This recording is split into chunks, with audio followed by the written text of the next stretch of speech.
हाँ जी गाइस, तो अब हम चलते हैं मैट्रिक्स के ऊपर। ठीक है, हर स्टेज के मैट्रिक्स की हम बात करेंगे कि जब भी हम डिजिटल मार्केटिंग स्टार्ट कर रहे हैं, हमने अपना एक फ्रेमवर्क बनाया है। फ्रेमवर्क के अंदर हमारा एक फनल चल रहा है, फनल के अंदर भी हमारे पर्टिकुलर स्टेजेस चल रहे हैं। अब हमको किस स्टेज के अंदर कौन सा मैट्रिक एनालाइज करना है, जिसके बेसिस पे मेरे कस्टमर्स मेरे साथ ज्यादा एंगेज्ड हों और उसके बेसिस पे वो मुझसे प्रोडक्ट्स खरीदें। कहने का मतलब, मैंने आपको बताया कि 4 स्टेजेस होते हैं। मैंने धीरज रखो के कॉन्टेक्स्ट में एग्जांपल्स भी दिया है। सबसे पहला स्टेज होता है exploration. Exploration is an investment stage, जहां पे मैं आपने लिखा हुआ है invest in on campaign activity including organic and paid search, social media, PR, display. मतलब बेसिकली अभी आप ऐसे लोगों के पास पहुंचने की कोशिश कर रहे हैं जो आपको नहीं जानते हैं, तो उसके लिए आप क्या कर सकते हैं? गूगल पे ऐड चला सकते हैं, फेसबुक पे ऐड चला सकते हैं, ब्लॉग खोल सकते हैं, उसमें एसईओ के अंदर हेवीली इन्वेस्ट कर सकते हैं। ठीक है, पब्लिक रिलेशंस कर सकते हैं, पब्लिक रिलेशंस या फिर इन्फ्लुएंसर मार्केटिंग। आप दूसरे लोगों के पास जाके बोल सकते हैं कि भाई अपने चैनल पे मेरा कंटेंट प्लीज फीचर करते हैं। ठीक है, तो ये एक्सप्लोरेशन स्टेज है, सबसे इंपॉर्टेंट स्टेज, जहां पे मैक्सिमम लोग गलती करते हैं। ये स्टेज में फंसना बहुत आसान है, बिकॉज अगर आप किसी रैंडम लोगों के पास जाके अपना प्रोडक्ट प्रमोट कर रहे हैं तो वो लोग नहीं खरीदने वाले। इसीलिए यहां पे एक्सप्लोरेशन के स्टेज में the quality is very important. The quality is super duper important. आप कहां पे जाके कौन से पेज, चैनल, प्रोफाइल पे अपनी एड या फिर अपना कंटेंट फीचर कर रहे हैं, वो डिटरमिन करेगा आपका परचेज वाला स्टेज। समझ रहे हैं मेरी बात? तो कूड़ा कबाड़े चैनल पे जाएंगे तो कूड़ा कबाड़ा ही मिलेगा। ठीक है, तो यहां पे आपने अब बहुत सारे लोगों तक अपनी एड को पहुंचाना है, बहुत सारे लोगों तक अपनी वेबसाइट को पहुंचाना है, बहुत सारे लोगों तक अपनी पर्सनालिटी को पहुंचाना है, बहुत सारे लोगों तक अपने ब्रांड को पहुंचाना है। और जब आप उस ब्रांड को पहुंचा रहे हैं तो आपको किन चीजों का ध्यान रखना है? ये जब आप बोलो फिर इसको तो अभी तो कोई प्रैक्टिकल तो है नहीं। प्रैक्टिकल होगा भैया, 20 घंटे का कोर्स है, तुमको 2 घंटे में बता देंगे क्या? है ना? तो शांति रखिए।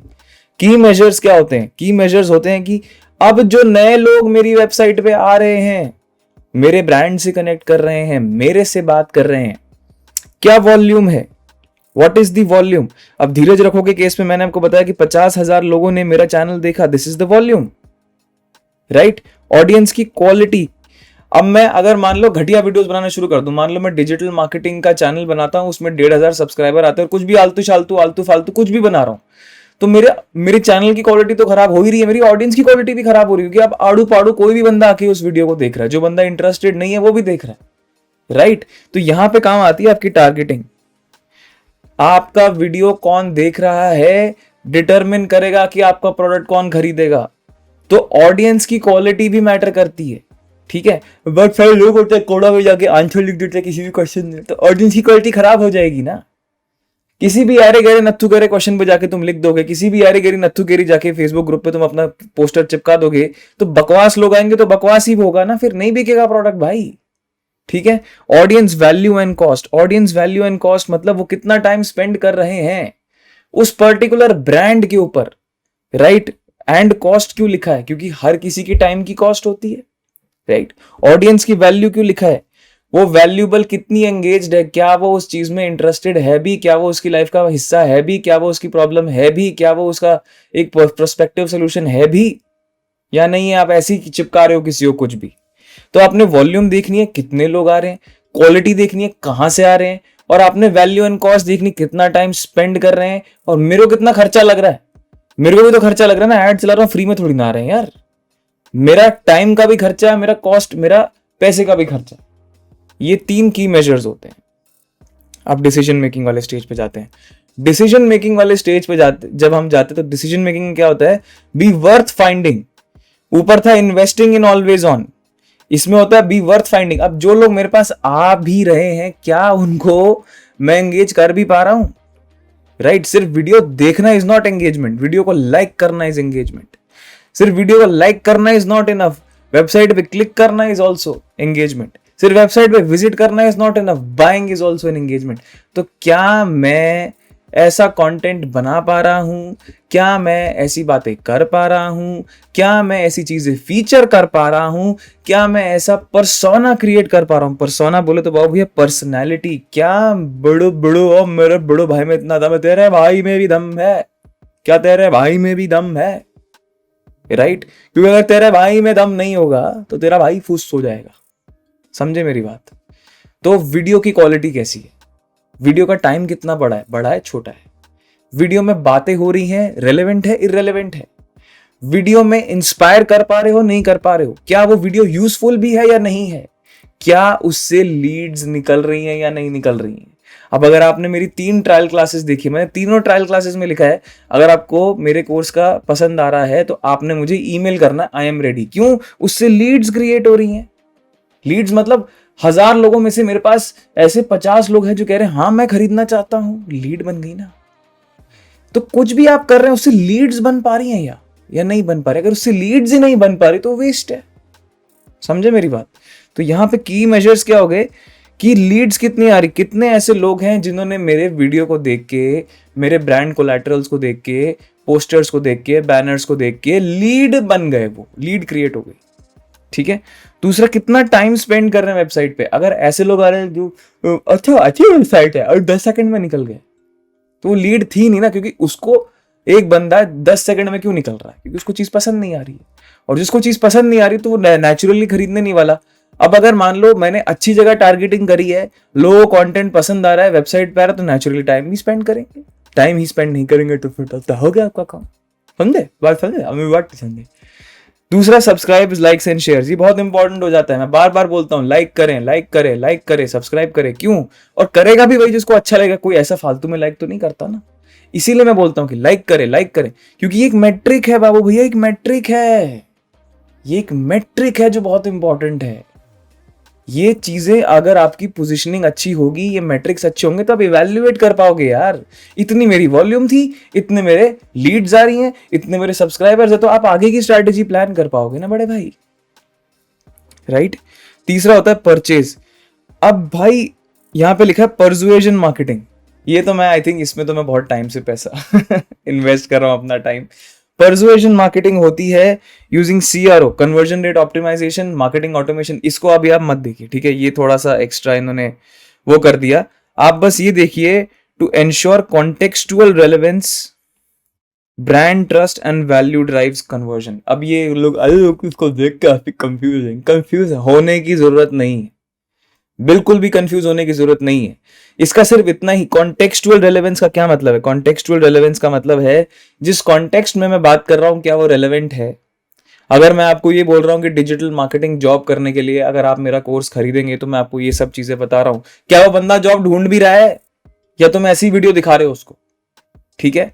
ब्रांड ट्रस्ट, ब्रांड ट्रस्ट क्या होता है? ऐसी बातें करना, कुछ ऐसी एंगेजमेंट करना, ऐसी एक्टिविटीज दिखाना जिससे वो ट्रस्ट करने लग जाए आपको। अगर मैं ये बोलूं कि सारे इंस्टीट्यूट्स 50,000 रुपीज का कोर्स दे रहे हैं और मैं वही सेम क्वालिटी आपको 2,500 में दे रहा हूं with some sort of you know live sessions and all these things, and अगर आपको पसंद नहीं आ रहा है तो I will Paytm you the money back and all that blah blah blah. So I am igniting a sense of trust. अगर मैं ये भी बोल दूं कि देखो मेरे अब तक 22 लोगों ने ऑलरेडी खरीद लिया है and they are putting this kind of reviews, and that is trust, that is building trust. या फिर अगर मैंने ऐसी बात बोल दी अपने वीडियोस में जो उनके साथ उनकी लाइफ में हुई होगी, वो रिलेट करने लग गए उसके साथ और उन्होंने बोला यार ये तो बिल्कुल सही बोल रहा है, मेरे पैसे वहां पे गए थे और अब ये बंदा उसी नस को पकड़ रहा है, उसने सोल्यूशन, प्रॉब्लम भी दे रहा है, सोल्यूशन भी दे रहा है, तो ट्रस्ट बिल्ड हो गया ना भैया। And value drives conversion, value drives conversion मतलब मैं बोलूं कि यार आपको कम पैसे में ज्यादा वैल्यू दे रहा हूं, तो value drives conversion. If I give you more, you are more likely to buy it. More is more, less is not more, the more you give the more you get, that is the meaning. तो अब अगर आपको purchase stage के variables को track करना है तो आप क्या करोगे? नेचुरली आप सेल्स ट्रैक करोगे।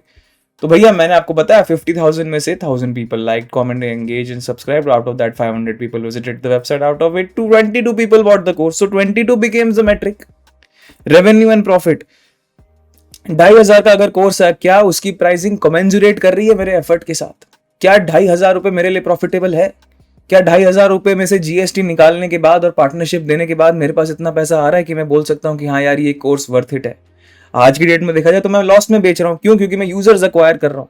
अगर मैं यूजर्स अक्वायर नहीं करूंगा तो वर्ड ऑफ माउथ मार्केटिंग भी नहीं होगी ना। अगर मेरे पास लोग ही नहीं होंगे तो प्रोडक्ट के रिव्यूज नहीं होंगे, और जब तक रिव्यूज नहीं होंगे तो और वो बिकेगा नहीं। तो अभी तो मैं बहुत ही लो कॉस्ट प्राइसिंग स्ट्रेटेजी पे काम कर रहा हूँ। अल्टीमेटली अगर जब ये कोर्स कंप्लीट होगा तो नेचुरली मुझे प्राइस बढ़ाना होगा, नहीं तो मुझे प्रॉफिट नहीं मिलेगा। बिजनेस तो प्रॉफिट से ही होता है ना, चैरिटी तो नहीं खोल रखी ना मैंने, right. And conversion and order value, conversion and order value क्या होता है? मैं जितने यूनिट सेल कर पा रहा हूं, क्या उसकी वजह से लोग और कोर्सेज भी खरीद रहे हैं? क्या मेरे अपसेल्स बढ़ रहे हैं? क्या मेरी ऑर्डर वैल्यू बढ़ रही है? हो सकता है मान लीजिए अगर आपने मेरा ये वाला कोर्स देखा और आप कहते हैं यार ये बंदे का कोर्स तो मुझे मजा आ गया, अब मैं इसका लिंक्डइन वाला भी खरीदना चाहता हूं, तो क्या मेरी मार्केटिंग की वजह से मेरी जो और चीजें जो मैं बेच पा रहा हूं, क्या उनमें इंपैक्ट आ रहा है? अगर आ रहा है तो बढ़िया है, फिर मैं पता करने की कोशिश करूंगा कि क्यों आ रहा है और फिर उन पे काम करूं, राइट। तो ये हो गया परचेज स्टेज। फाइनल स्टेज पे आते हैं एडवोकेसी। एडवोकेसी किए हुए बाबू भैया, एडवोकेसी किए हुए। थ्रिल्ड कस्टमर्स आर की टू सोशल मीडिया मार्केटिंग। जो भी बंदा मेरा कोर्स खरीद रहा है, क्या मैं उसको एक्साइट कर पा रहा हूं? क्या मैं उसको थरथरा पा रहा हूं? ओ हो मजे दिला दूंगा। क्या उसकी मौज करा पा रहा हूं? थ्रिल्ड कर पा रहा हूं? वैल्यू दे पा रहा हूं? क्या उसको मेरा कोर्स देखते हुए मजा आ रहा है? क्या वो सीखते सीखते लाइफ में कुछ और कर पा रहा है? क्या उसके डाउट सॉल्व हो रहे हैं? ये सारी चीजें। अब ये मार्केटिंग का बात थोड़ी ना हुआ ना। प्रोडक्ट, प्राइस, प्लेस, प्रमोशन भैया, प्रोडक्ट पे काम हो रहा है अभी। प्राइस, प्लेस, प्रमोशन तो हो गई ना, ऊपर तक प्रमोशन चल रही थी। अब प्रोडक्ट मार्केटिंग करोगे तो प्रोडक्ट पे भी तो ध्यान देना पड़ेगा। प्रोडक्ट अच्छा नहीं होगा तो वैसे कितनी मर्जी मार्केटिंग कर लो, घटिया ही निकलनी है चीजें, ठीक है। तो ये सारी चीजें करने से मेरे लॉयल्टी ड्राइवर्स बढ़ जाता है। These are all my loyalty drivers. मैं जो भी चीजें कर पा रहा हूं, these are all my loyalty drivers. Testimonials लेना, सोशल प्रूफिंग करना, ऑर्डर वैल्यू इंक्रीज करवाना, राइट, और रिव्यूज करवाना, रेटिंग्स करवाना, ये सब एडवोकेसी का पार्ट है। आपके कस्टमर ही आपकी मार्केटिंग करने लग जाए। अगर मैं आपको वो ये बोलूं कि अगर आप मेरा कोर्स भेज दीजिए, आप ये वाला कोड यूज करिए और आपको 10% कमीशन मिलेगी हर सेल पे, तो ये भी एडवोकेसी है ना। सिर्फ एक वही बंदा मेरा कोर्स खरीद पाएगा जिसने एक्चुअली एक्सपीरियंस किया प्रोडक्ट को, एरा गरा नथु गरा तो नहीं बेच पाएगा ना। तो ये एडवोकेसी का पार्ट है। तो इसमें क्या होता है? Repeat purchase. क्या वही बंदा वापस से मेरा कोई दूसरा परचेज खरीद रहा है? ब्रांड सैटिस्फैक्शन एंड लॉयबिलिटी, कितने रिव्यूज दे रहा है, क्या फीडबैक दे रहा है, क्या उसको मजा आ रहा है नहीं। और डिस्कशन फोरम पे मैंने आपसे एडवोकेसी के स्टेज पे कुछ लोग तो ऑलरेडी, शीतल, राइट, शीतल ने कितना अच्छा रिव्यू दिया था। सिमिलरली कुणाल, उन्होंने बहुत अच्छा रिव्यू दिया। मोनिश ने बहुत अच्छा रिव्यू दिया। This is all a part of advocacy. तो एडवोकेसी होगी तो आपका वर्ड ऑफ माउथ मार्केटिंग फैलेगा। वर्ड ऑफ माउथ समझते हैं ना, जब प्रोडक्ट को कोई रेकमेंड करता है तो उसको हम बोलते हैं वर्ड ऑफ माउथ मार्केटिंग। ये सारे ड्राइवर्स हैं। ये मार्केटिंग आपको ये पोस्टर बना दे नहीं होता भैया, ये एक स्ट्रेटेजिक प्रोसेस है, ये एक सब्जेक्ट है। आपको याद है ना फिलिप कोटलर जी की definition, it is the science and art, it is a science as well as an art of exploring, creating, delivering value at a profit. This is marketing, not what you think it is. Other people are teaching you bloody nonsense bullshit. Please, इसको strategically, methodically, दिमाग लगा के करना सीखिए तो आप हमेशा successful होंगे। अगर आपने मार्केटिंग को सिर्फ ये समझ रखा है कि भाई मार्केटिंग का मतलब तो बस यही पोस्टर बना दे, सेल्स करा दे, फेसबुक ग्रुप पे डाल, ये नहीं होता है। सोचना पड़ता है, प्लानिंग करनी पड़ती है, दिमाग लगाना पड़ता है, मैट्रिक्स को एनालाइज करना पड़ता है, इवैल्यूएट करना पड़ता है, उसके बेसिस पे डिसीजंस लेने होते हैं। डिसीजंस में आपका कॉस्ट जाता है, टाइम जाता है, एफर्ट्स जाते हैं, रिसोर्सेज जाते हैं, हलवा नहीं। तो ये जो आपको आड़ू पाड़ू लोग बोले ना, अफिलिएट मार्केटिंग कर ले, ये नेटवर्क मार्केटिंग कर ले, प्लीज मेरी हाथ जोड़ के आपकी विनती है, इन लोगों से दूर रहिए। होप इच्छा करता हूँ आपको, मतलब आशा करता हूँ कि आपको मॉड्यूल अच्छा लगा होगा। नमस्कार।